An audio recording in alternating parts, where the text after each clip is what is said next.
পৃথিবীতে দুটি পাপ আছে, যেই পাপের মাধ্যমে আল্লাহকে অপমান করা হয় তার নাম শিরক। যেই পাপের মাধ্যমে নবীকে অপমান করা হয় তার নাম বিদআত।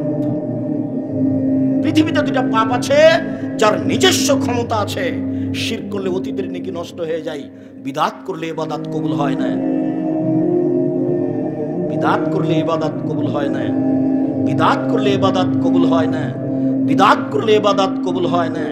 বাপ মারা গেছে, ছেলে ধনী মানুষ, ঢাকায় চাকরি করে, গরু জবাই করে দিয়ে সবাইকে খাওয়াইছে দেশবাসীকে। খালা ফুফু বলছে, বেটা তোর তো টাকা পয়সা আছে, বেটা তোর বাপ মারা গেল, একটু মানুষকে খাওয়ালি না বেটা। তো বাপের নামে যেটা করছেন ওটা তো সাদকা, ওইটা তো মানুষের ময়লা, ওটা তোমার বাপের গায়ের ময়লা, ওইটা শুধু ফকির মিসকিন খাবে। তো তোমার আরেক চাচা এসেছে 5 কোটি টাকা দামের গাড়ি চড়ে, সে এই ময়লা খাবে কি করে? হ্যাঁ বেটা, খাবে কি করে? তুমি বেটা মাস্টার ডিগ্রি পাস মূর্খ হয়ে গেছো, তার জন্য ধর্ম মূর্খ হয়ে গেছে বেটা। ধর্মকে পাগল পেয়েছো। 40 দিনের দিন তুমি গরু জবাই করলে কেন? তার মানে তুমি শিরক করেছো। তুমি তোমার বাপের নামে সবাইকে গরু খাইয়ে বিদআত করেছো। তুমি শিরক করেছো, তুমি বিদআত করেছো, তুমি শিরক করেছো, তুমি বিদআত করেছো। আমি আব্দুর রাজ্জাক বিন ইউসুফ বলছি, কিয়ামত পর্যন্ত আর বয়স পর্যন্ত সময় থাকলো মরা মানুষের নামে গরু ছাগল জবাই করে খাওয়াই দিতে হবে। এটা প্রমাণ হয়ে গেলে আমি আব্দুর রাজ্জাক বিন ইউসুফ জিন্দেগি তার কোনোদিন কথা বলবো না।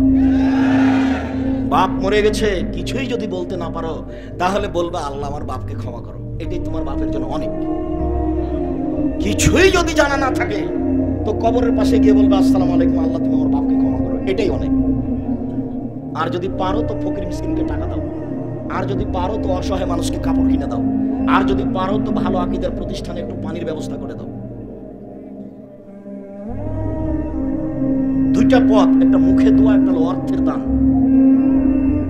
অর্থের দান যেন গরু জবাই করে দিয়ে সবাইকে খাওয়া দিতে হবে, ওটা তো সাদকা। তো সবাই খাবে কি করে? কথা মনে হয় আমি বুঝাতে পারি না। সাদকা কে খাবে? ফকির মিসকিন খাবে না ওই ধনী মানুষটা খাবে?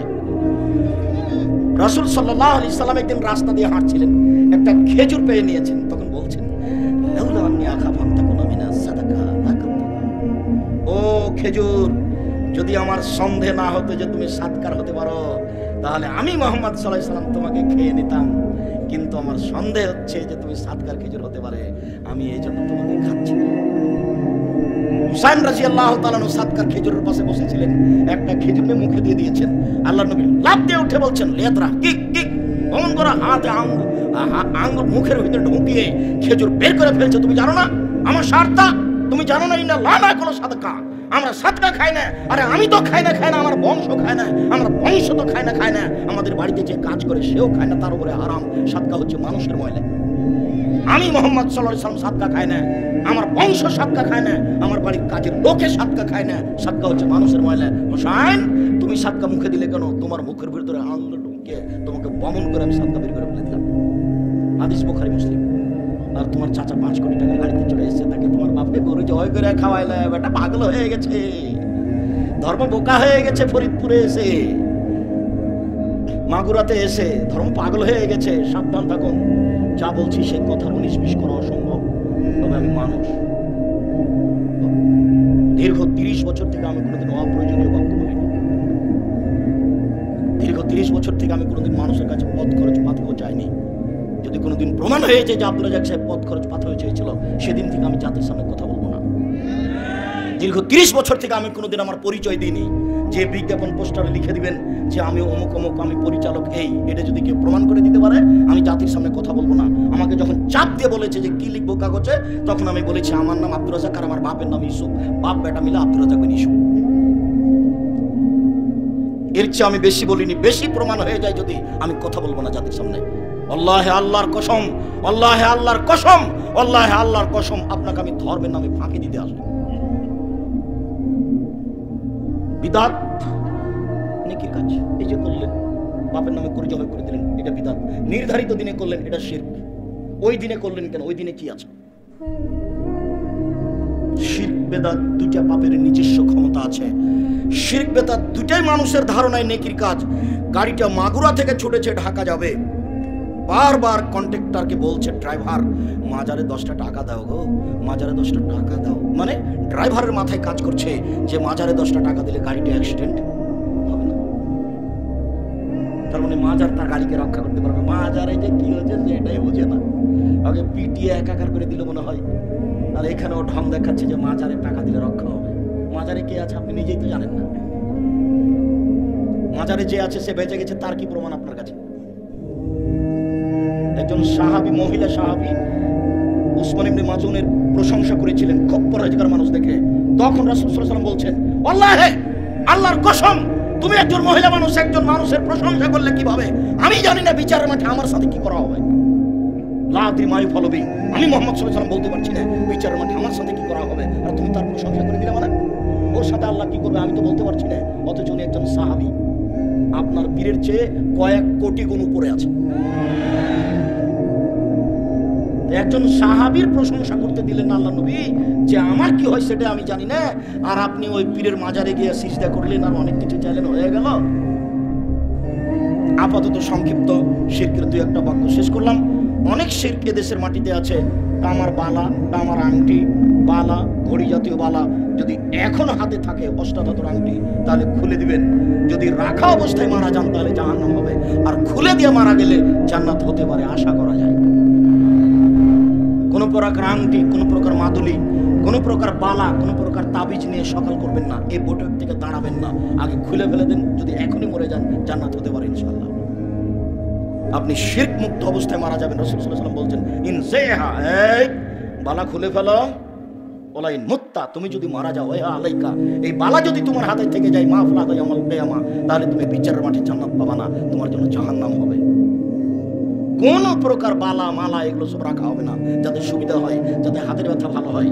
হাতের ব্যথা যদি অষ্টাধাতুর আংটিতে হয়, তো উনি লন্ডন থেকে ডাক্তারি পাস করে আসলেন, উনি কি কলা করবেন? সবই যদি আপনার তাবিজ দেওয়া হবে, সবই যদি তাবিজ দেয়, তো ডাক্তার এখন কি করবে? সম্মানিত তিনি ভাই বোন, মহিলাদের ব্যাপারে 2টো বাক্য বলে আমরা আগিয়ে যাচ্ছি। যে যেখানে আছেন তিনি মুসলিম বোন একটু খেয়াল করবেন। এই মেয়ে, গল্প করছো কেন? তুমি একটা মেয়ে মানুষ, তুমি লজ্জাবোধ করো না? এখানে দিনের আলোচনা শুনতে এসে তুমি গল্প করো কি করে? তোমার গায়ে ফ্যাশন বোরকা কেন? এই মেয়ে, তোমার গায়ে ফ্যাশন বোরকা কেন? তোমার বাপ দেখে না? তোমার বাপের একটু লজ্জা হয় না? তোমার মা দেখে না? তোমার মায়ের একটু লজ্জা হয় না? তোমার একটু লজ্জা হয় না?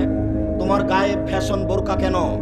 তুমি নিজেকে মুসলিম মেয়ে মনে করলে এই বোরকা বাড়িতে গিয়ে আগুন দিয়ে জ্বালিয়ে দিবা। শোনো, কথা রক্ষা করো। ফ্যাশন বোরকা দিয়ে তুমি জান্নাত লাভ করতে পারো না, ভুল হিসাব। 3 শ্রেণীর নারী জান্নাতে যাবে, 3 শ্রেণীর মানুষ জান্নাতে যাবে না, 3 শ্রেণীর মানুষ জান্নাতে যাবে না, 3 শ্রেণীর মানুষ জান্নাতে যাবে না। 1, মদমিনুল খামর, যারা নিয়মিত বিড়ি, তামাক, জর্দা, সিগারেট, গুল, নেশাদার দ্রব্য খায়, পান করে, তারা জান্নাতে যাবে না। 1, যারা নিয়মিত বিড়ি, তামাক, জর্দা, সিগারেট, গুল, নেশাদার দ্রব্য খায়, পান করে, তারা জান্নাতে যাবে না। ওখান থেকে পাশ থেকে হুজুর বলছেন, আপনি তো বক্তব্য দিচ্ছেন, আপনারা এক সাহেব, আপনাকে কিছু বলতে পারছি না। তো জর্দা যে হারাম তার প্রমাণ কি? তো আমিও বলছি যে প্রমাণ কি, তো একটু বলি তাহলে, যেহেতু আপনার জানা আছে। আল্লাহ নবী বললেন, মাস কারা কাসিরহু ফাকালিলুহু হারাম, যে জিনিস বেশি খেলে বিবেকের ক্ষতি হবে তার 1 কণাও হারাম। তো আপনি একটু হাফ কেজি জর্দা খান তো এখন দেখি। খবরদার, না বুঝে মুখ খুলবেন না, চুপ থাকবেন, এবারে লজ্জা করে ধীরে উঠে চলে যাবেন। আর মনে মনে বলবেন, আল্লাহ তুমি জর্দা ছেড়ার তৌফিক দান করো, আল্লাহ তুমি জর্দা ছেড়ে দেওয়ার তৌফিক দান করো। মুখ খুলবেন না কারোর সামনে, দেখাবেন না যে জর্দা মাকরু, মাকরু মানে খারাপ। আপনি খারাপ খান আর আমাদের ইমামতি করেন? আপনি খারাপ খেয়ে ইমামতি করেন কি করে? তওবা করেন যে আমি আর জর্দা খাবো না। সম্মানিত দিনী ভাই বোন, যারা বলেছে বিড়ি, তামাক, জর্দা, সিগারেট, গুল যে হারাম মদ, তার প্রমাণ কোথায়? ও বুঝতে ভুল করেছে। মুহাম্মদ সাল্লাল্লাহু আলাইহি ওয়াসাল্লাম এমন একটা বাক্য বলে দিয়েছেন যে বাংলাদেশ, সৌদি আরব, কুয়েত, কাতার, সৌদি আমেরিকা, লন্ডন, চীন, জাপান, সারা পৃথিবী জুড়ে চলবে। সেটা হলো এই, যে জিনিস বেশি খেলে বিবেকের ক্ষতি হয় তার কম হারাম। এটা রাসূলের বাক্য, এক বাক্য দিয়ে সারা পৃথিবীকে একবারে ডাবিয়ে দিয়েছে। সম্মানিত দিনী ভাই বোন, জরুরি কথা 2, রাজলাতু মিনান নিসায়ে, পুরুষের বেশধারী নারী জান্নাতে যাবে না। যারা পুরুষের জুতা স্যান্ডেল পরে, যারা পুরুষের শার্ট প্যান্ট পরে, যারা পুরুষের পোশাক পরে, তারা জান্নাতে যাবে না। এই মেয়ে, তোমার পায়ে যে জুতা আছে ওটা তো পুরুষের জুতা, মেয়েদের জুতা তুমি খুঁজে পাও না? সম্মানিত দিনী বোন, আপনাকে আমি অপমান করতে আসিনি, আপনাকে সম্মান করি, আপনাকে আয়েশার মতো মনে করি, আপনাকে খাদিজার মতো মনে করি, আপনাকে আমি মূল্যায়ন করতে চাই। আপনি পুরুষের পোশাক পরা ত্যাগ করুন। ওইসব নারী জান্নাতে যাবে না যারা পুরুষের পোশাক পরে, যারা পুরুষের জুতা স্যান্ডেল শার্ট প্যান্ট পরে, তারা জান্নাতে যাবে না। আমি অনুবাদক মুহাম্মদ সাল্লাল্লাহু আলাইহি ওয়াসাল্লাম এভাবে বলেছেন, তিন আর রাজাতু মিনান নিসায়ে ওয়া দায়ুসাল্লাযী ইউকাররু ফি আহলিসাল খাবাসা, যে তার বাড়িতে বেহায়ার সুযোগ দিয়েছে সে জান্নাতে যাবে না। বাপ চলে গেছে তিন চিলায় লন্ডনে, বেটি ঢাকা বিশ্ববিদ্যালয়ে পড়ে, আর একজনের সাথে ঘুরে হুজুর জান্নাতে যাবে। তিন শ্রেণীর মানুষ জান্নাতে যাবে না।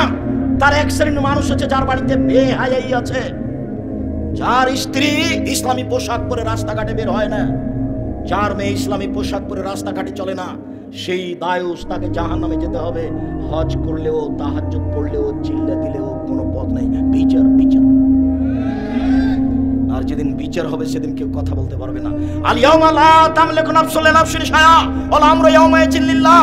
আজ কোনো মানুষের কোনো উপকার করতে পারবে না, একচ্ছত্র মালিকানা আমার হাতে থাকবে। আইনাল জাব্বার আইনাল মুতাকাব্বির। আজ কিয়ামতের মাঠে স্বৈরাচারী, স্বেচ্ছাচারী, অহংকারী, বদ মেজাজের কোথায়? আনা মালিকুল আমলাক, আমি হচ্ছি রাজাধিরাজ। এই বাক্যগুলি ঘোষণা দিয়ে বিচার শুরু হবে। সম্মানিত দিনী ভাই বোন, সম্মানিত বোন, আপনার জন্য জরুরি কয়েকটা কথা। চারটে কাজ যদি আপনি করতে পারেন তাহলে আপনি জান্নাতের যে কোনো দরজাতে ঢুকতে পাবেন। চারটে কাজ। এক, সালাত খামসাহা, 5 ওয়াক্ত সালাত আদায় করবেন। 2, সমাত সাহারাহা, রমজান মাসের সিয়াম পালন করবেন। 5 ওয়াক্ত সালাত আদায় করলো, রমজান মাসের সিয়াম পালন করলো। ওয়াতাত বালাহা, স্বামীকে মেনে চললো। 3, 4, আহসানাত ফারজাহা, জেনায় লিপ্ত হলো না। এই চারটা কাজ যদি আপনি করতে পারেন তাহলে জান্নাতের সব দরজা খোলা। 1, 5 ওয়াক্ত সালাত আদায় করবেন। 2, রমজান মাসে সিয়াম পালন করবেন। 3, স্বামীকে মেনে চলবেন, তিতা লাগলেও মিঠা লাগলেও। বুঝে নিলাম আপনার স্বামীর মুখ খুব খারাপ, যখন তখন আপনাকে অকথ্য ভাষায় গালি দেয়। এইভাবে কষ্ট করে সংসার করতে করতে 3-4টা বাচ্চা হয়ে গেছে, কেন আপনি তার সাথে 2 মাস 3 মাস থেকে কথা বলছেন না? এটা ঠিক নয়। যতই খারাপ লাগুক, শরীর হাতকে, নিজের অন্তরকে একবারে পাথর দিয়ে চাপা দিয়ে তার কথা সহ্য করে এই সংসার করুন, আপনার জন্য ভালো হবে। আপনি প্রতিবাদ করেন না, এটা আপনার জন্য ভালো হবে। স্বামীর সাথে কথা বন্ধ করেন, এটা আপনার জন্য ভালো হবে। আপনার স্বামী 1 গ্লাস পানি চাইলো, খুব গালি দিয়েছে, সেই জন্য 1 গ্লাস পানি নিয়ে গিয়ে সামনে থাকবো মুখখান করে, এটা ঠিক হবে না, এটা ঠিক নয়। যদি শেষ পর্যন্ত দেখেন যে এর সাথে চলা যাবে না, বাদ দেন। আপনি খোলাক তালাক করতে পারেন, কোনো সমস্যা নেই। আপনার স্বামী যত বড় চাকরিজীবী হোক, যতই সুন্দর হোক না কেন, আপনাকে ভালো লাগে না, আপনি খোলা তালাক দিয়ে দেন, হাদিস সহিহ। কিন্তু সংসার করলে তাকে মেনেই চলতে হবে, এই কষ্ট মেনে নিয়েই চলতে হবে। আপনি আমার দিনী বোন, যে কোনো মূল্যে তার সাথে কথা বলা বহাল রেখে, তার প্রতিবাদ না করে, তার সব কিছু সহ্য করে মেনে নিয়ে সংসার করার জন্য আমি আব্দুর রাজ্জাক বিন ইউসুফ আমার পক্ষ থেকে আপনার দিনী ভাই হিসেবে আমি আপনাকে অনুরোধ করলাম। আপনি আপনার স্বামীর সাথে কথা বলে জীবিকা নির্বাহ করেন, জান্নাত খোলা আছে। 4, জেনায় লিপ্ত হবেন না। যদি জেনা ঘটে গিয়ে থাকে তাহলে তওবা করেন, ইনশাআল্লাহ যে পাপ হয়ে গেছে ওটা নেকিতে পূর্ণ হয়ে যাবে। আর আজ থেকে যদি আপনারা জেনা বন্ধ করতে পারেন, অশ্লীল কাজ বন্ধ করতে পারেন, তাহলে আপনার জন্য জান্নাতুল মাওয়া, ওটা আল্লাহ ঘোষণা দিয়েছেন। আল্লাহ বলেছেন, অনাহান নাফসা আনিল হাওয়া ফাইনাল জান্নাতে হিয়াল মাওয়া। পৃথিবীর মানুষ শুনে রেখো, যারা অশ্লীল কাজকে বন্ধ করতে পারবে, আমি আল্লাহ তাদেরকে জান্নাতুল মাওয়া দিয়ে দিলাম। এটা আল্লাহর ঘোষণা। আপনি যদি আজ থেকে অশ্লীল কাজ বন্ধ করতে পারেন তাহলে আপনার জন্য জান্নাতুল মাওয়া রেডি হয়ে আছে। এই যুবক, তোমাকে আমি বহুদিন বলেছি তুমি মোবাইলে প্রেমের গল্প করো না। দেখো তোমার ভুল হচ্ছে, দেখো ভুল হচ্ছে, তোমার বংশ অপমান হবে, তোমার বাপ অপমান হবে, তুমি অপমান হবে, তুমি ধ্বংস হয়ে যাবা। মহিলা মানুষ হচ্ছে পুরুষকে ধ্বংস করার মাধ্যম, এ কথা রাসূল সাল্লাল্লাহু আলাইহি ওয়াসাল্লাম বলেছেন। দেখো, আর তুমি জীবনে তার সাথে কথা বলো না, ইনশাআল্লাহ তোমার ফল ভালো হবে। সম্মানিত দিনী বোন, আপনি 4টা কাজ করেন, জান্নাতের সব দরজা খোলা।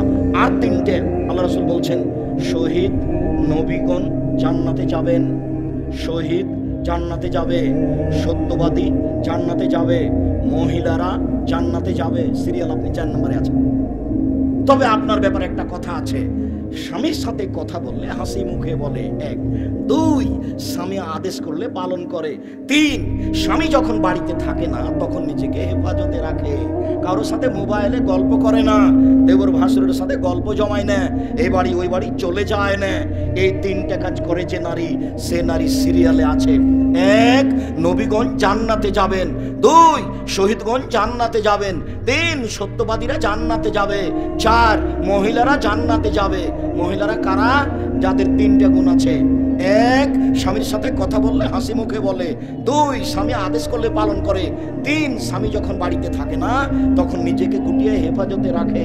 তাই তো মুহাম্মদ সাল্লাল্লাহু আলাইহি ওয়াসাল্লাম বলছেন, 4টা জিনিস আছে যার সুখময় জীবন তার। 4টা জিনিস আছে যার সুখময় জীবন তার। 4টা জিনিস আছে যার সুখময় জীবন তার। 1, আলমারাতু সালেহা, ভালো স্ত্রী আপনার মতো। 2, আল জারুস সালেহ, ভালো প্রতিবেশী। প্রতিবেশী ভালো না হলে টিকা যায় না। আপনার ছেলে ভাত খাওয়ার পরে প্লেটে পানি ছিল, এভাবে চালিয়ে দিয়েছে, পানিটা গিয়ে প্রতিবেশীর দেওয়ালে লেগে গেছে, এই যে লেগে গেল। 3, আলমার কাবুল হানি, একটা ভালো গাড়ি। সাইকেলের যদি বারবার চেন পড়ে যায় তাহলে ফেলে চলে যাবে, ভালো গাড়ি। 4, আল বাইতুল ওয়াসি, প্রশস্ত ঘর। অন্তত মেহমান রুমটা বড় করবেন যাতে করে 5 জন 7 জন একসাথে খেতে পারে। আর আপনার বউকে আপনার মায়ের স্বভাবে ফিরে যেতে হবে। 3টা কাজ করলে জান্নাতে যাবেই, জরুরি। 1, পরস্পর সালাম দিলে। 2, দুস্থ গরিব ফকির মিসকিনকে খেতে দিলে। 3, রাতে তাহাজ্জুদ পড়লে। এরা জান্নাতে যাবেই।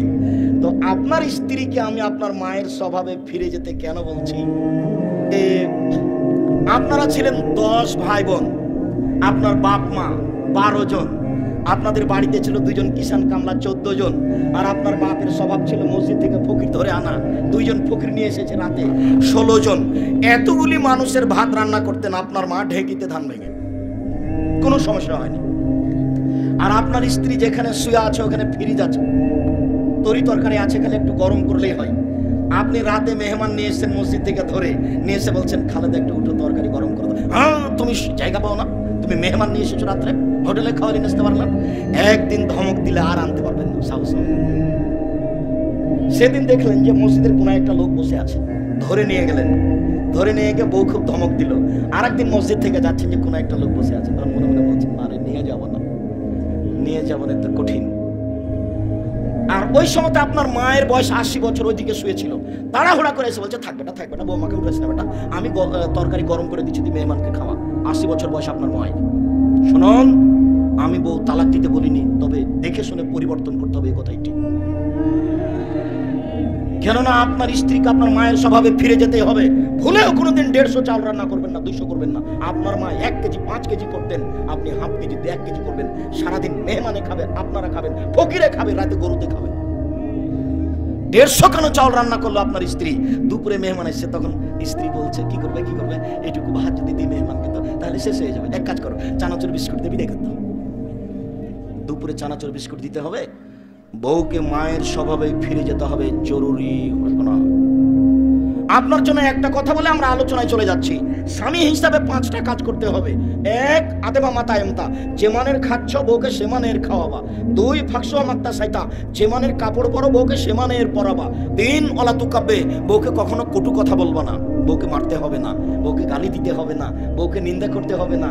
ভুলেও কখনো বলবেন না যে তোমার ঠোঁটটা মোটা। একবার যদি ঠোঁট মোটা বলেন 10 বছর ভালোবাসবে না। ভুলেও কখন বলবেন না যে তোমার রংটা কালো, এগুলো হলো দোষ। কটু কথা বলবেন না কখনো। দিন রাত খালি বলবেন, তোমার মতো কোনো মেয়ে দেখি না, প্রশংসা করেন, সারা রাত পা টিপে দেবেন। একটু প্রশংসার ভিখারি, মুখটা একটু সামলে রাখবেন, কটু কথা বলবেন না, নিন্দা করবেন না। এই কথা মুহাম্মদ সাল্লাল্লাহু আলাইহি ওয়াসাল্লাম বলছেন। সে বাপকে শ্বশুর শাশুড়িকে গালি দিবেন না বলেও ইনশাআল্লাহ সংসার সুন্দর হবে। 4, মুখের উপরে মারবেন না। 5, ওলা তাতরুকা ইল্লা ফিল বাইতে, নিজের বাড়ি ছাড়া কোথাও যেতে দিবেন না। আপনার স্ত্রী চাচির বাড়ি যেতে পাবে না, খালার বাড়ি যেতে পাবে না, মায়ের বাড়ি যেতে পাবে না, জরুরি কারণ ছাড়া আপনার বাড়ি ত্যাগ করতে পাবে না। যদি চায়ও কোনো কারণবশত আপনার শ্বশুর বাড়ি, তাহলে আপনাকে সাথে যেতে হবে। ভুলেও কখনো বিবাহের বাড়িতে যেতে দিবেন না। বিবাহের বাড়িতে বউ গেলে স্বামীর সংখ্যা বেশি হয়ে যায়। বিবাহ ওটা কেটে দিবেন, পুরুষ মনে করবেন নিজেকে পুরুষ। আর বাড়িতে 44 ধারা জারি থাকবে, কারফিউ। এবারে কঠোর থাকবেন স্ত্রী এবং ছেলে মেয়ের উপরে, নরম হবেন না কখনো, নইলে তাহাজ্জুদ পড়ে টিকতে পারবেন না, ছেলে মেয়ের জন্য জাহান্নামে যেতে হবে। রিক্সাওয়ালা বলছে যে তাড়াতাড়ি বাড়ি চলে যাবো, 7টা বেজে গেল, সন্ধ্যা 7টা। কেন গো? ফখরুদ্দিনের চোখ। রাজশাহী মেডিকেলে একটা কলার ছাল পড়ে নেই, মানুষই নেই তো কলার ছাল। একটা লোক দেশের উপরে এভাবে ক্ষমতা প্রয়োগ করে, আর বাড়িতে একটা বউ আছে আর 3টা ছেলে আছে, তাই ক্ষমতা প্রয়োগ করতে পারে না? কাপুরুষ নাকি? কাপুরুষ নাকি? একবারে 24 ঘন্টা 44 ধারা জারি থাকবে বাড়িতে, তার নাম আপনি বাপ। আপনার কারণে পরিবেশ এরকম হয়ে আছে। আপনি বলেন ওই যে মেয়েটা ফ্যাশন বোরকা পরে আছে, ওর জন্য আমি দায়ী না আপনি দায়ী? জন্ম দিয়েছেন আপনি আর আমি দায়ী মানে? জি না। জন্ম দিলেন আপনি আর আমি দায়ী মানে? আমার মেয়ে তো এভাবে পরে নেই। জি না। ভুল হিসাব, আপনার কারণে এটা ঘটেছে।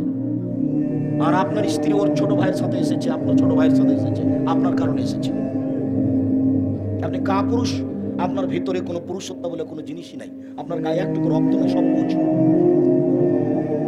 ব্যক্তিত্ব থাকতে হবে, পুরুষত্ব থাকতে হবে, ক্ষমতা থাকতে হবে। স্ত্রীর সাথে মিলতে পারে, তার নাম পুরুষত্ব নয়। যে কোনো স্ত্রীর অন্যায় দেখলে গাও জ্বলে উঠে, তার নাম পুরুষ। কেন আপনার এরকম হবে?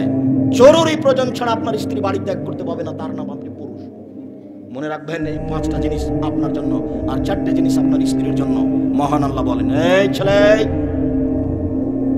এখানে আমি তাফসীর করব আর আপনি বাদাম খাবেন, এইটা আমাকে দেখাবেন না। আমার অনেক পথ আছে, তবু আমি ধৈর্য ধারণ করে আছি আপনার জন্য। আমি ঢাকা থেকে রাজশাহী গেছি, রাজশাহী থেকে বাগেরহাট গেছি, বাগেরহাট থেকে বরিশাল গেছি, বরিশাল থেকে আপনার এখানে এসে আমি কথা বলছি। দয়া করে আপনি আমাকে কোনো প্রয়োজন দেখাইন না। পেশাব পায়খানার প্রয়োজন হলে আপনি কিছুক্ষণ অপেক্ষা করুন। আর মুফাসসির তাফসীর করছে আর আপনি বাদাম খাবেন আর উঠবেন আর গল্প করবেন আর চা খেয়ে আসবেন, এরকম ঢং দয়া করে আমাকে দেখাবেন না। নামাজ বলতে হবে না, বলতে হবে সালাত। রোজা বলতে হবে না, বলতে হবে সিয়াম। দোজক বলতে হবে না, বলতে হবে জাহান্নাম। বেহেশত বলতে হবে না, বলতে হবে জান্নাত। শুনুন, খোদা বলতে হবে না, বলতে হবে আল্লাহ। আল্লাহ শব্দ কোরআনেও আছে, হাদিসেও আছে। খোদা শব্দ কোরআনেও নেই, হাদিসেও নেই। জান্নাত শব্দ হাদিসেও আছে, কোরআনেও আছে। বেহেশত শব্দ কোরআনেও নেই, হাদিসেও নেই। জাহান্নাম শব্দ কোরআনেও আছে, হাদিসেও আছে। দোজক শব্দ কোরআনেও নেই, হাদিসেও নেই। সিয়াম শব্দ কোরআনেও আছে, হাদিসেও আছে। রোজা শব্দ কোরআনে নয়, হাদিসেও নেই। সালাত শব্দ কোরআনেও আছে, হাদিসেও আছে। নামাজ শব্দ কোরআনে নয়, হাদিসে নেই। এমনিতেই চলছে গায়ের জোরে, হুজুর চালাচ্ছেন। আর নামের পরিবর্তন হয় না, একে বলা হয় নাউন, নাম। কোরআন মাজিদ বাংলাতে কোরআন, উর্দুতে কোরআন, ইংরেজিতে কোরআন। নামের পরিবর্তন হয় না। তো নামের পরিবর্তন হলো কি করে? ওই যে বেদাতিরা, মুশরিকরা ইরানে পরিবর্তন করেছে। ওই ইরান থেকে ঘুরতে ঘুরতে পাক ভারতে এসেছে। তো যারা ইসলাম ধর্ম নিয়ে এসেছেন তারা তরিকাপন্থী, তারা চিশতি, যার কারণে নাম পরিবর্তন হয়ে আছে। আর এদেশে রাজত্ব চলেছে তরিকাপন্থীদের, যারা মুঘল, তারা ফার্সি ভাষার লোক ছিল। 750 বছর তাদের ক্ষমতা চলেছে।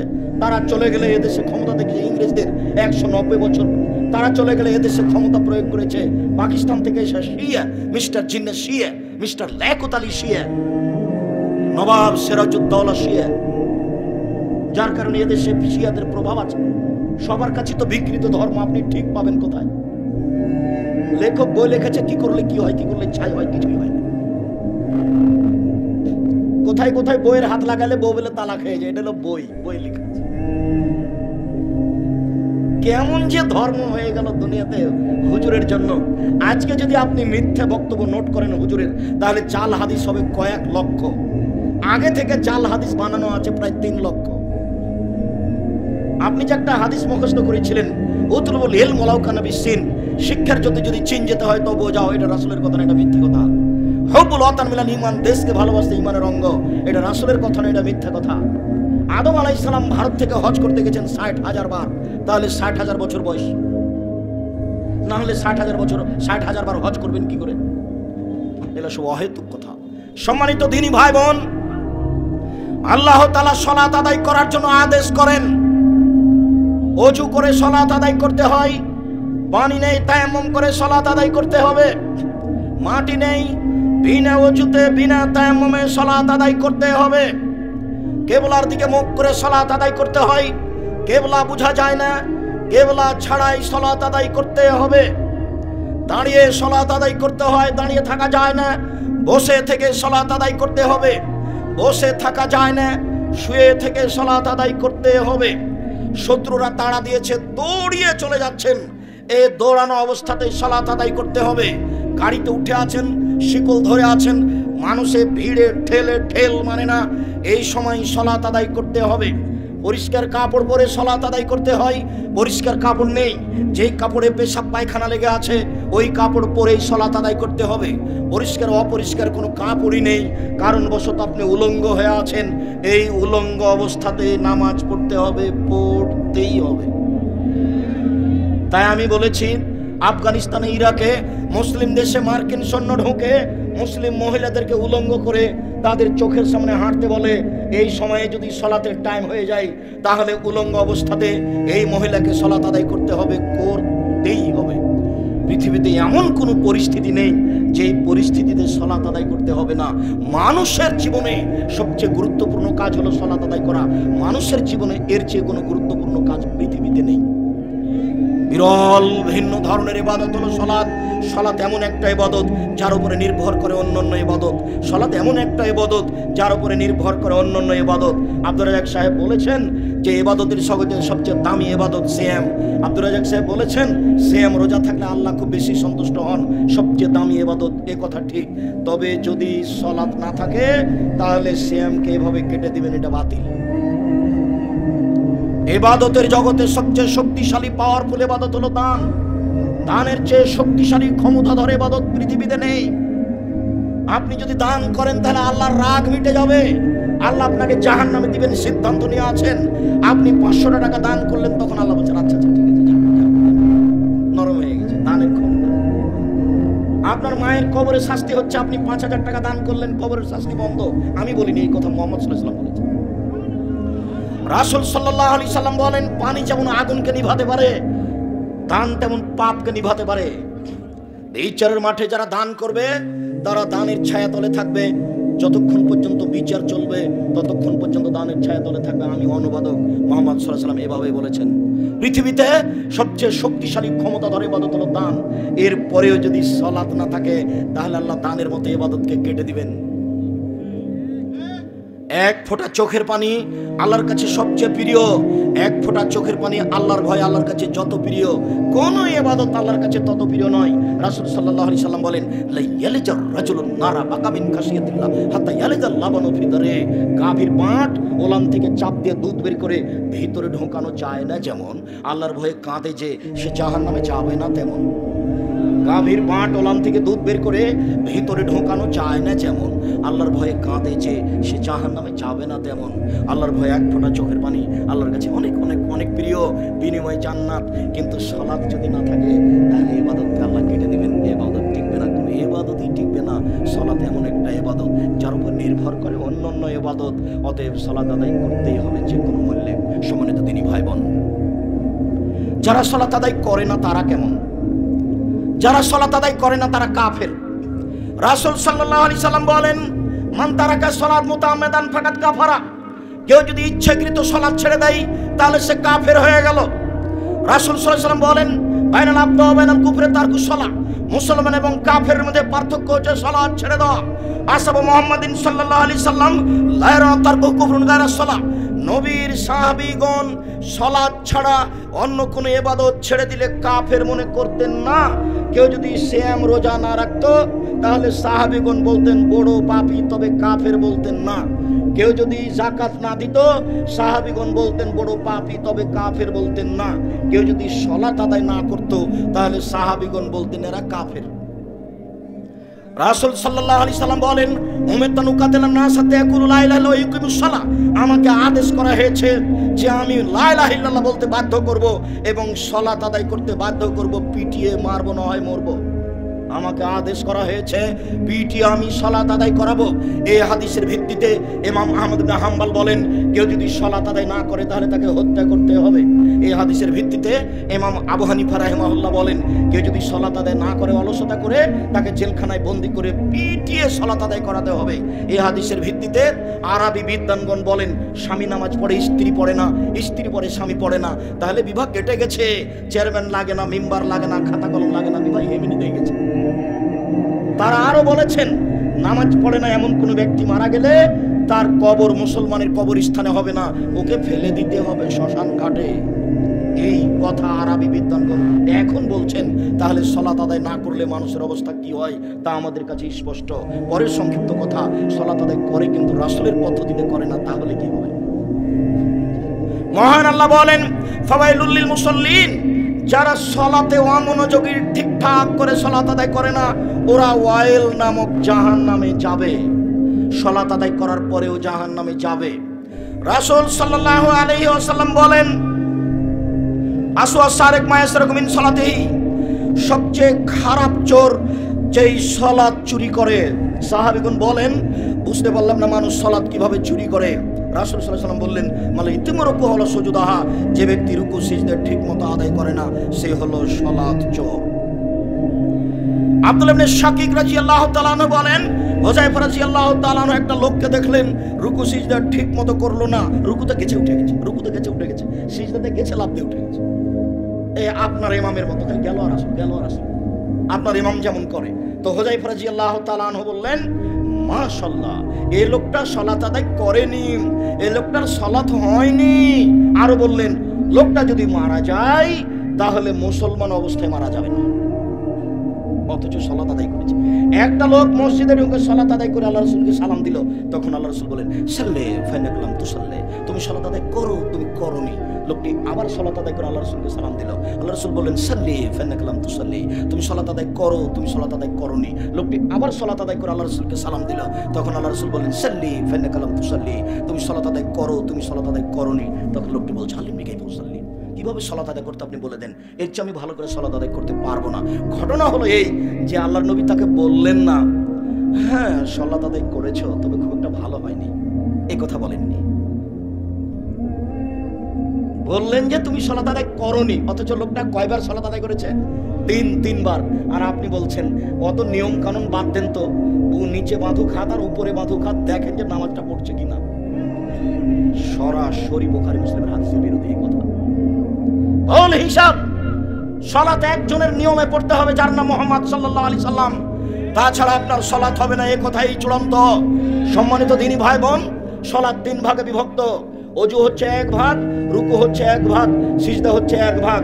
এই 3 ভাগের যে কোনো একটা ভালো না হলে 3 ভাগের 1 ভাগ নেকি কাটা যাবে। 2টা ভালো না হলে 3 ভাগের 2 ভাগ নেকি কাটা যাবে। 3টাই যদি ঠিক না হয় তাহলে সব নেকি কাটা যাবে, 1 নেকিও হবে না। রাসূল সাল্লাল্লাহু আলাইহি ওয়াসাল্লাম বলেন, যে ব্যক্তি ঠিক মতো সালাত আদায় করে না ও বিচারের মাঠে ফেরাউনের সাথে থাকবে। পৃথিবীতে সবচেয়ে বদ খারাপ মানুষ হলো ফেরাউন। অনেকে আল্লাহ দাবি করেছে, তবে ফেরাউনের মতো কেউ দাবি করেনি। Charles Darwin, Hume, Hegel, Lenin, Karl Marx, Engels, Abraha, আবুল আহাব, আবু জাহাল, দাকিয়ানুস, ডিকেটিস, সক্রেটিস, নমরুদ, ফেরাউন, সাদ্দাত, কারুন, অনেকেই আল্লাহ বলে দাবি করেছে, তবে ফেরাউনের মতো নোংরা দাবি কেউ করেনি। ফেরাউনই বলেছে, আনা রব্বুকুম আলা, আমি হচ্ছি তোমাদের সবচেয়ে বড় প্রতিপালক।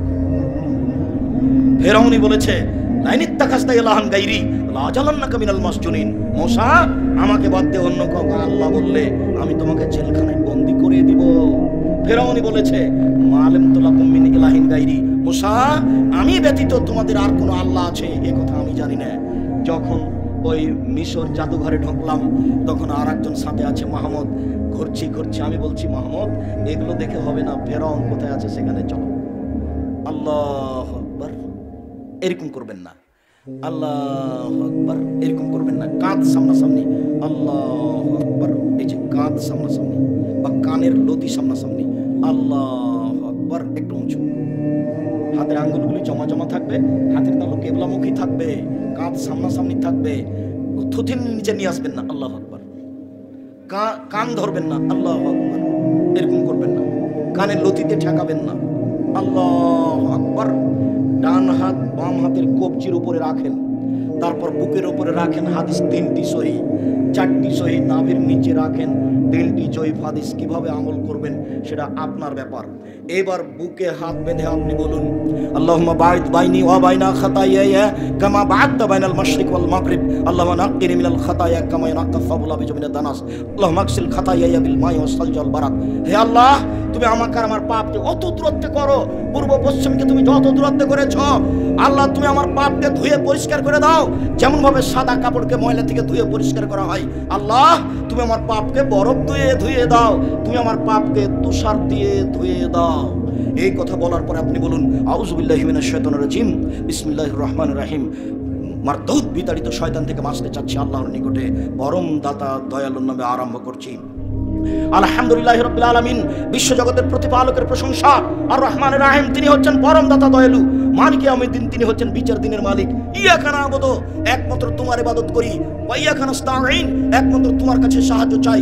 ইহদিনাস সিরাতাল মুস্তাকিম, তুমি আমাকে সোজা পথ দেখাও। সিরাতাল লাযিনা আনআমতা আলাইহিম, ওই পথ তুমি দেখাবে যাদের প্রতি দয়া করেছো, যাদের ভালোবেসেছো। গায়রিল মাগদুবি আলাইহিম ওয়ালাদ দাল্লিন, ওদের পথ দেখায়ো না যাদের প্রতি তুমি রাগ করেছো, যারা পথ ভ্রান্ত পথে গেছে তাদের পথ দেখায়ো না। আমিন। দীর্ঘ সময় ধরে তোমার দরবারে যে প্রার্থনা করলাম সেটা তুমি কবুল করো। জগতে সবচেয়ে দামি দোয়া, দুয়ার জগতে সূরা ফাতিহার চেয়ে দামি দোয়া পৃথিবীতে নেই। পৃথিবীতে বিরল, ব্যতিক্রম, ভিন্ন ধরনের দোয়া হচ্ছে সূরা ফাতিহা। দোয়া করলে আগে প্রশংসা করতে হয়, তাহলে দোয়া কবুল হয়। তাই তো একটা লোক আল্লাহ রাসূলের সামনে দোয়া করলো, এইভাবে বলে, কি বলে? আল্লাহুম্মা ইন্নী আসআলুকা বিআন্নাকা আনতাল্লাহ লা ইলাহা ইল্লা আনতাল আহাদুস সামাদুল্লাযী লাম ইয়ালিদ ওয়া লাম ইউলাদ ওয়া লাম ইয়াকুল লাহু কুফুয়ান আহাদ। আমি তোমার কাছে সাহায্য চাচ্ছি এই জন্য যে তুমি আল্লাহ, তুমি ছাড়া কোনো মাবুদ নেই, তুমি একক, তুমি নিরপেক্ষ মুকাফিকিন। লাম ইয়ালিদ, তুমি কাউকে জন্ম দেওনি। লাম ইউলাদ, তুমি কারো থেকে জন্ম নেওনি। লাম ইয়াকুল লাহু কুফুয়ান আহাদ, তোমার সমকক্ষ কেউ নেই। এইটা বলে যখন লোকটা দোয়া করলো, তখন আল্লাহ রাসূল বলছেন, তা বিসমিল আযম। লোকটা ইসমে আজম দিয়ে দোয়া করেছে, লোকটা ইসমে আজম দিয়ে দোয়া করেছে।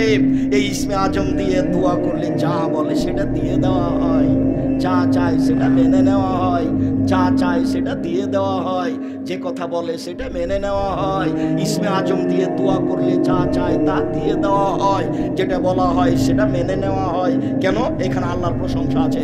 প্রশংসা হলে খুব খুশি, আলহামদুলিল্লাহ, খুব খুশি, খালি প্রশংসা প্রিয়, প্রশংসা করেন খুব খুশি। আফজালুল যিকরে, আফজালুদ দুআ আলহামদুলিল্লাহ, সবচেয়ে দামি দোয়া হলো আলহামদুলিল্লাহ। দেখেছেন, সবচেয়ে দামি দোয়া কি? আলহামদুলিল্লাহ। কেন এত দামি? ও প্রশংসা হয়ে যান। সূরা ইখলাস 3 বার পড়লে কোরআন মাজিদ পড়ার সময় নেকি হয়। কেন? ওখানে সূরা ইখলাসে হজের কথা নেই, সূরা ইখলাসে সালাতের কথা নেই, সূরা ইখলাসে চুরির বিধান নেই, সূরা ইখলাসে অন্য কোনো বিধান নেই। কুল আল্লাহু আহাদ এই সূরাতে শুধুমাত্র আল্লাহর একাত্মতা বর্ণনা করা হয়েছে। ওতে উনি খুশি। তাই খুশি হয়ে কি ঘোষণা করে দিয়েছেন? পৃথিবীর মানুষ, তোমরা যদি সূরা ইখলাস পড়ো তাহলে 3 বার পড়ো, তাহলে একবার কোরআন মাজিদ পড়ার সময় নেকি হবে। আয়াতুল কুরসি কেন? আয়াতুল কুরসিতে আল্লাহর ক্ষমতা বলা আছে, সেই জন্য ক্ষমতা বললে খুব খুশি হয়ে যায়। তাই তো আমি শুরু করলাম, সমস্ত প্রশংসা তোমার। আর রহমানির রহিম, পরম দাতা দয়ালু তুমি। মালিকে ইয়াউমিদ্দিন, বিচার দিনের মালিক তুমি। এখনো নিজের জন্য কিছু বলিনি। ইয়াকা না'বুদু, একমাত্র তোমারই ইবাদত করি। ওয়া ইয়াকা নাস্তাইন, একমাত্র তোমার নিকটে সাহায্য চাই। তুমি আমার একটা কথা শোনো, তুমি আমার একটা কথা শোনো, তুমি আমার একটা কথা শোনো। ইহদিনাস সিরাতাল মুস্তাকিম, তুমি আমাকে সোজা পথ দেখাও, সরল পথ দেখাও। ওরা বলে এই পথে আসো, ওরা বলে এই পথে আসো, ওরা বলে দেওয়ানবাগি করো, ওরা বলে ফুরফুরা শরীফ, ওরা বলে আরো কিছু, ওরা বলে আটরসি, ওরা বলে মাঝ ভান্ডারে। আমি কোন পথে যাই? তুমি আমাকে সোজা পথ দেখাও। তুমি আমার একটা কথা শোনো, সমস্ত প্রশংসা তোমার। পরম দাতা দয়ালু তুমি, বিচার দিনের মালিক তুমি। একমাত্র তোমারই ইবাদত করি, একমাত্র তোমার কাছে সাহায্য চাই। তুমি আমার একটা কথা শোনো, তুমি আমার একটা কথা শোনো, তুমি আমার একটা কথা শোনো। ইহদিনাস সিরাতাল মুস্তাকিম, তুমি আমাকে সোজা পথ দেখাও। গায়রিল মাগদুবি আলাইহিম ওয়ালাদ দাল্লিন, ওদের পথ দেখাও না যাদের খারাপ বেসেছো, ওদের পথ দেখাও না যারা ভ্রান্ত হয়েছে। আমিন। দীর্ঘ সময় ধরে তোমার দরবারে যে কথাটা বললাম, তুমি কথাটা মেনে নাও। এই জন্য একাই থাকলেও সূরা ফাতিহা পড়তে হবে, জামাতে থাকলে সূরা ফাতিহা পড়তে হবে, জোরে কেরাত হলে সূরা ফাতিহা পড়তে হবে, আস্তে কেরাত হলে সূরা ফাতিহা পড়তে হবে। আপনাকে আমি আদেশ করিনি, বললাম মাত্র। পালন করবেন না করবেন না আপনার ব্যাপার। পরকাল ঠেকে থেকে এটা আমি চাইনি।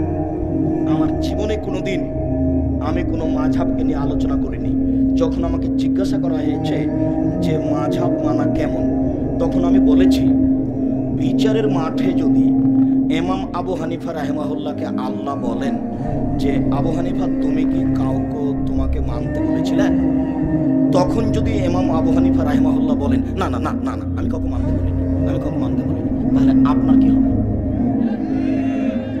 আমি উত্তর এটা দিয়েছি, আপনি আপনারটা করেন, আপনাকে আমি নিষেধ করিনি। মাগুরা বাড়ি আপনি তো করবেন, এটাই স্বাভাবিক। আপনাকে আমি উপেক্ষাও করিনি, আপনাকে আমি অপমানও করিনি, আপনারটা আমি নিন্দাও করিনি। আমি বললাম যে দুয়ার জগতে সবচেয়ে দামি দোয়া কি? সূরা ফাতিহা। বিরল দোয়া হলো সূরা ফাতিহা। বিসমিল্লাহির রহমানির রহিম। পরমদাতা দয়ালুর নামে আরম্ভ করছি। কুল আল্লাহু আহাদ। হে নবী আপনি বলুন আল্লাহু একক, আল্লাহুস সামাদ, তিনি দিনের পক্ষ মুখাপেক্ষীহীন।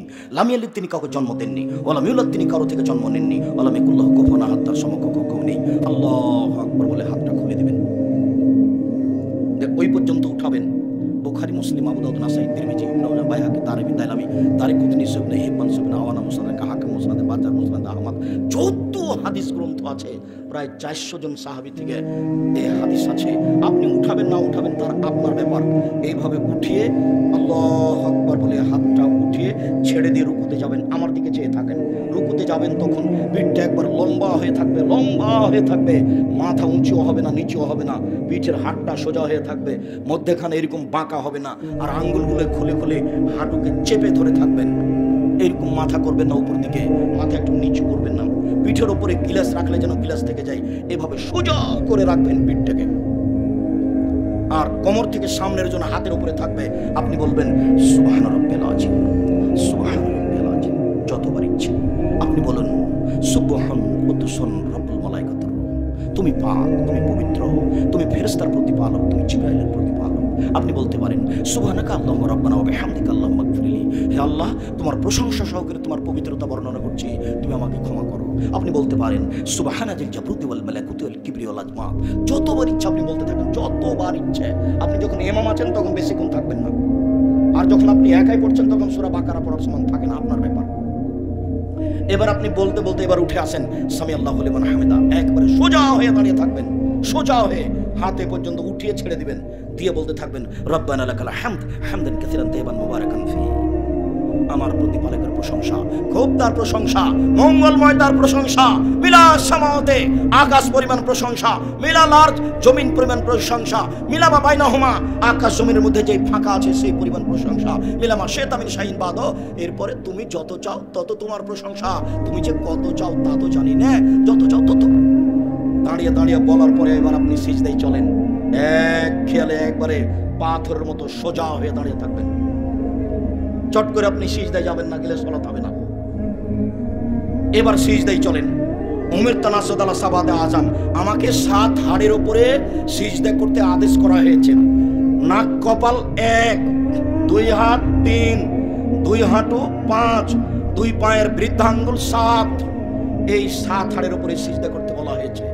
এতদিন যেভাবে কপাল রাখছিলেন, আজ থেকে তার চেয়ে অন্তত 10 আঙ্গুল আগে রাখবেন, যাতে করে পিঠের হাড়টা কি হয়, একবারে সোজা হয়ে থাকে, আর পা দুটি জমা করে রাখবেন। বুঝে হুজুর বলেছে ডান পায়ের বৃদ্ধাঙ্গুল নড়ানো যাবে না, নড়ানো যাবে, কথাই ঠিক। আয়েশা রাদিয়াল্লাহু তাআলা আনহা বলেন ফাকাতু রাসূলুল্লাহ সাল্লাল্লাহু আলাইহি ওয়াসাল্লাম লাইলাতান, একদা আমি রাতে দেখি বিছানা আল্লাহ রাসূল নেই, কোথায় কোথায় কোথায় কোথায় নেই, ফালতামাসতু, খুঁজে দেখলাম ফাওয়াকাত ইয়াদি আলা বাতনে কাদামাইহি, আমার হাতটা গিয়ে রাসূলের 2 পায়ের পেটের উপরে পড়েছে। দেখি পা দুটি খাড়ো হয়ে আছে, আমার হাতটা রাসূলের 2 পায়ের পেটের উপরে পড়েছে। পায়ের পেট হলো এটা, হাঁটার সময় যেটা মাটিতে লাগে না। আল্লাহুম্মা ইন্নী আউযু বিরিদাকা মিন সাখাতিকা ওয়া আউযু বিকা মিন সাখাতিকা ওয়া মুআফাতিকা মিন উকুবাতিকা ওয়া আউযু বিকা মিনকা লা উহসি সানান আলাইকা আনতা কামা আসনাইতা আলা নাফসিক। এই দোয়া পড়ছেন। আপনি এই দোয়া পড়তে পারেন। নইলে আপনি পড়তে পারেন আল্লাহুম্মা আগফির লি যামবি কুল্লাহু দিক্কা ওয়াজুল্লাহু আলা ওয়াখিরু লানা ওয়াসিররা। হে আল্লাহ, তুমি আমার আগের পাপ, পরের পাপ, ছোট পাপ, বড় পাপ, প্রকাশ্য পাপ, অপ্রকাশ্য পাপ, জীবনে যত পাপ করেছি তুমি সব ক্ষমা করে দাও। যতবার ইচ্ছা বলবেন। নইলে আপনি বলতে পারেন সুবহুন কুদ্দুসুন রব্বুল মালাইকাতুর রূহ। নইলে আপনি বলতে পারেন সুবহানাকাল্লাহুম্মা রাব্বানা ওয়া বিহামদিকা আল্লাহুম্মা আগফিরলি। নইলে আপনি বলতে পারেন সুবহান রাব্বিল আলা। একটু এই ছেলে, কারো গায়ে হাত দিয়ে আছো নাকি? রেডি হও, জরুরি কথা আছে। সিজদার সময় আপনার বুক উরু থেকে পৃথক হয়ে থাকবে, হাত দুটি কানের পাশে থাকবে, কোনোই দুটি এভাবে উঠিয়ে রাখবেন। আল্লাহর নবী মহিলাদের জন্য ভিন্ন সালাতের কথা বলেননি। মাগুরা, রাজবাড়ি, ফরিদপুর, শরীয়তপুর, মাদারীপুর, গোপালগঞ্জ, আমার অনুমান শতকরা 95 জন মহিলা সিজদা করার সময়তে হাতি যেমন মাটির উপরে পড়ে যায়, তেমনি একবারে পড়ে গিয়ে এইভাবে আঁটো সাঁটো হয়ে সিজদা করে। এই সিজদার প্রমাণ আমি আব্দুর রাজ্জাক বিন ইউসুফ দিতে পারবো না। এটাই সহিহ হাদিস। পুরুষ যেভাবে সিজদা করে মহিলাকে ওইভাবে সিজদা করতে হবে, যাতে করে বুকের নিচ দিয়ে ছাগলের বাচ্চা পার হয়ে যেতে পারে। হাদিস সহিহ। আল্লাহ রাসূল বলছেন ছাগলের বাচ্চা যেন বুকের নিচ দিয়ে পার হয়ে যেতে পারে। চাপায় নবাবগঞ্জ রাজশাহীতে মহিলা বৈঠকে মহিলা বলছে, বুবু নামাজে যখন দাঁড়াবা বুবু, তখন 2 পায়ের গোড়ালির মধ্যে জমা রাখিও বুবু, ফাঁকা রাখিও না। নামাজে যখন দাঁড়াবা বুবু, তখন 2 পায়ের গোড়ালি জমা করিও, ফাঁকা করিও না। যদি 2 পায়ের গোড়ালি ফাঁকা রাখো বুবু, তাহলে লজ্জা স্থানের যোগাযোগ বুবু মাটির সাথে হবে, মাটি অভিশাপ করবে। বুবুর সব কথাই নাকি বুখারীতে আছে। বুবু যখন সিজদায় যাবা বুবু, হাতি যেমন মাটিতে পড়ে যায়, তেমন একবার মাটিতে পড়ে গিয়ে আঁটো সাঁটো হয়ে সিজদা করিও বুবু। বুককে উরু থেকে পৃথক করিও না। বুককে যদি উরু থেকে পৃথক করো বুবু, তাহলে স্তন ঝুলন্ত থাকবে বুবু, পর্দার ব্যাঘাত ঘটবে। বুবুর সব কথাই নাকি বুখারীতে আছে। ব্লাউজ পরে আছে, শাড়ি গায়ে দিয়ে আছে, ঘরে পড়ছে, চাদর গায়ে আছে, কোথায় পর্দার ব্যাঘাত ঘটবে বলেন তো? এইভাবে মহিলা বৈঠকের বক্তব্য আপনাকে শোনালাম। এইভাবে জানি না আপনার কি হবে, আপনার স্ত্রীর কি হবে, আপনার বৌমার কি হবে। আপনার এবং আপনার স্ত্রীর সালাতের মধ্যে কোনো পার্থক্য আমি আব্দুর রাজ্জাক বিন ইউসুফ 30 বছরের তদন্ত আমি কোনোদিন বের করতে পারিনি। যেহেতু একটা হাদিস আছে যে বুক সে বুকের সাথে লাগিয়ে এইভাবে সিজদা করতে হবে, ওগুলো সব জাল, মানুষের বানানো। প্রায় 3 লক্ষ জাল জয়ীফ হাদিস এসেছে, তার মধ্যে এটা একটা, তার মধ্যে উঁচু করার সময় ঘাড় মাসা করা একটা হলো জাল হাদিস, মানুষের বানানো। সালাম ফেরার পরে মাথায় হাত দিতে হবে, এটা কোনো হাদিস নেই, দুনিয়াতে এমনিতেই চলছে। মিনা খালাক না মাফিয়া নয় তো কমিনা নকরে যেমন তারা তা নকরা, এটা জাল হাদিসও নয়, এমনিতেই চলছে। যেমন আস্তাগফিরুল্লাহ রাব্বি মিন কুল্লি জামি মত বলে, এটা কোনো হাদিস নয়, এমনিতেই চলছে। ধর্ম তো চালু হয়ে গেছে, চলছে। শুনুন সম্মানিত দিনী ভাই বোন, আপনি সিজদা থেকে উঠে বলেন আল্লাহুম্মা আগফিরলি ওয়ারহামনি ওয়াহদিনি ওয়াফিনি ওয়ারযুকনি। এরপর আপনি আবার সিজদা দেন। সিজদা থেকে উঠে আপনি আত্তাহিয়াতুর বৈঠকে বসেন, বা আরেক রাত এভাবে পড়ে যদি আত্তাহিয়াতুর বৈঠক হয় তাহলে বাম পায়ের পাতার উপরে বসবেন আর ডান পা খাড়ো করে রাখবেন। আর যদি সালামের বৈঠক হয় একটু, তাহলে সালামের বৈঠক হলে এই বাম পাকে ডান দিক দিয়ে বের করে দিবেন আর নিতম্ব পিছনকে মাটির উপরে রাখবেন। নিতম্ব পিছনকে মাটির উপরে রেখে দিয়ে বাম পাকে ডান দিকে বের করে দিয়ে নিতম্ব মাটির উপরে রেখে দিয়ে বাম হাতের আঙ্গুল জমা জমা করে হাঁটুর উপরে রাখুন, আর ডান হাতের আঙ্গুলে কনিষ্ঠ আঙ্গুল দুটো জমা করেন তো দেখি। এই ছেলে এই করো দেখি। তারপর তৃতীয় আঙ্গুলের নখের উপরে বৃদ্ধ আঙ্গুলের পেট রাখেন। যারা আপনারা দিনী বোন দেখতে পাচ্ছেন না তারা একটু দেখেন, ওই কনিষ্ঠ আঙ্গুল কুঁড়ে আঙ্গুল সহ তারপরেরটা দুটো জমা করেন। তারপর তৃতীয় আঙ্গুলের নখের উপরে বৃদ্ধ আঙ্গুলের পেটটা রাখেন, গোলাকার করেন। এবার হাঁটুর উপরে রেখে দেন, অবিরাম নড়বে। ইল্লাল্লাহর সমাতে একবার আঙ্গুল উঠাতে হবে, এর প্রমাণে ভুয়া হাদিসও দুনিয়াতে নেই। এটা এমনিতেই চলছে। উঠানো মানে তাকে আঘাত করা। আত্তাহিয়াতু লিল্লাহি ওয়াস সালাওয়াতু ওয়াত তাইয়্যিবাতু, সমস্ত ইবাদত আল্লাহর জন্য। আসসালামু আলাইনা আইয়ুহান নবিয়্যু, হে নবী আপনার উপরে শান্তি হোক, আমাদের উপরে শান্তি হোক। আশহাদু আল্লা ইলাহা ইল্লাল্লাহ, আমি সাক্ষ্য দিচ্ছি আল্লাহ ছাড়া কোনো মাবুদ নাই। ওয়া আশহাদু আন্না মুহাম্মাদান আবদুহু ওয়া রাসূলুহু, আমি সাক্ষ্য দিচ্ছি মুহাম্মদ আল্লাহর রাসূল তার বান্দা। আল্লাহুম্মা সাল্লি আলা মুহাম্মাদি ওয়া আলা আলি মুহাম্মাদ কামা সাল্লাইতা আলা ইব্রাহিম ওয়া আলা আলি ইব্রাহিম ইন্নাকা হামিদুম মাজিদ।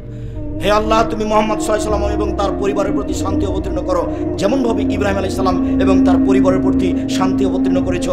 তুমি প্রশংসনীয়, তুমি জ্ঞানী। আল্লাহুম্মা বারিক আলা মুহাম্মাদ ওয়া আলা আলি মুহাম্মাদ কামা বারাকতা আলা ইব্রাহিম ওয়া আলা আলি ইব্রাহিম ইন্নাকা হামিদুম মাজিদ। হে আল্লাহ, তুমি মুহাম্মদ সাল্লাল্লাহু আলাইহি সাল্লাম এবং তার আহল পরিবার, তার বংশধরের প্রতি বরকত নাজিল করো, যেমন ইব্রাহিম আলাইহিস সালাম তার আহল পরিবারের প্রতি বরকত নাজিল করেছো। তুমি হচ্ছে প্রশংসনীয়, তুমি জ্ঞানী। আল্লাহুম্মা ইন্নী যালামতু নাফসি যুলমান কাসীরা, হে আল্লাহ, জীবনে খুব পাপ করেছি, ফাগফিরলি, তুমি আমাকে ক্ষমা করো। মাগফিরাতাম মিন ইনদিক, ক্ষমা একমাত্র তোমার পক্ষ থেকে হয়ে থাকে। ওয়ারহামনি ইন্নাকা আনতাল গাফুর রহিম, তুমি ক্ষমা করো, তুমি দয়া করো। তুমি যদি ক্ষমা না করো, তুমি যদি দয়া না করো, তাহলে কে করবে? আল্লাহুম্মা নাউযু বিকা মিন আযাবি জাহান্নাম, হে আল্লাহ, আমি তোমার কাছে জাহান্নাম থেকে বাঁচতে চাই। ওয়া আউযু বিকা মিন আযাবিল কবর, তোমার কাছে আমি কবরের শাস্তি থেকে বাঁচতে চাই। ওয়া আউযু বিকা মিন ফিতনাতিল মাসীহিদ দাজ্জাল, তোমার কাছে আমি দাজ্জালের ফিতনা থেকে বাঁচতে চাই। ওয়া আউযু বিকা মিনাল মা'সাম ওয়াল মাগরাম, তোমার কাছে বাঁচতে চাই বড় পাপ হতে, তোমার কাছে বাঁচতে চাই ঋণ কর্য হতে, তোমার কাছে বাঁচতে চাই বড় পাপ হতে, তোমার কাছে বাঁচতে চাই ঋণ কর্য হতে। আল্লাহুম্মা ইন্নী আউযু বিকা মিন ফিতনাতিল মাহি ওয়াল মামাত, ইহকালের ফিতনা, পরকালের ফিতনা, ইহকালের ফিতনা, পরকালের ফিতনা হতে তোমার কাছে বাঁচতে চাই। আরো দোয়া অন্তত কি, রব্বির হামহুমা কামা রব্বায়ানি সাগীরা। বাপের তো জমি জায়গা বাড়ি ঘর ভোগ করছেন, ভুলেও কোনোদিন এইটা আর আপনার মনে হয় না যে একটু বাপ মায়ের জন্য বলি? শোনেন, সালাম ফেরার পূর্বে বলবেন রব্বির হামহুমা কামা রব্বায়ানি সাগীরা, হে প্রতিপালক, তুমি আমার বাপ মাকে দেখো, বাল্য অবস্থা আমাকে যেভাবে দেখেছিল। অনেক কিছু ভোগ করছেন, কিছু বলতে পারছেন না। আর আপনি ভদ্র ছেলে, আপনার বাপের, আপনার ছেলে তো এত ভদ্র নয়, আপনি একটু বলতে পারছেন না, আপনার ছেলে কি করবে আপনি বুঝতে পারেন না। আরো আপনাকে বলেছি, 2 রাকাত সালাত আদায় করে আল্লাহর কাছে চাইবেন, আল্লাহ যেন আমি এই দোয়াটা না ভুলি। এই জন্য তোমার কাছে 2 রাকাত সালাত আদায় করে প্রার্থনা করছি, আমি যেন প্রত্যেক সালাতে সালাম ফেরার পূর্বে বলতে পারি রব্বির হামহুমা কামা রব্বায়ানি সাগীরা। আরো দোয়া, আরো দোয়া। এরপরে আসসালামু আলাইকুম ওয়া রাহমাতুল্লাহ, আসসালামু আলাইকুম ওয়া রাহমাতুল্লাহ। এরপরে যা হবে তা জিকির, আল্লাহু আকবার, আস্তাগফিরুল্লাহ, আস্তাগফিরুল্লাহ। সালাম ফেরার পরে হাত তুলবেন না, দেখছেন না? আসসালামু আলাইকুম ওয়া রাহমাতুল্লাহ, আসসালামু আলাইকুম ওয়া রাহমাতুল্লাহ, আলহামদুলিল্লাহ রাব্বিল আলামিন, বিহাক্কি লা ইলাহা ইল্লাল্লাহ, বিহাক্কি লা ইলাহা ইল্লাল্লাহ বলে দোয়া শেষ করতে হবে। এর প্রমাণ কিয়ামত পর্যন্ত হবে না। সালাম ফেরার পরেই আসসালামু আলাইকুম ওয়া রাহমাতুল্লাহ, আসসালামু আলাইকুম ওয়া রাহমাতুল্লাহ, হাফ মিনিট পরে হাত তুলে দোয়া করার প্রমাণ কোনোদিন হবে না। আল্লাহু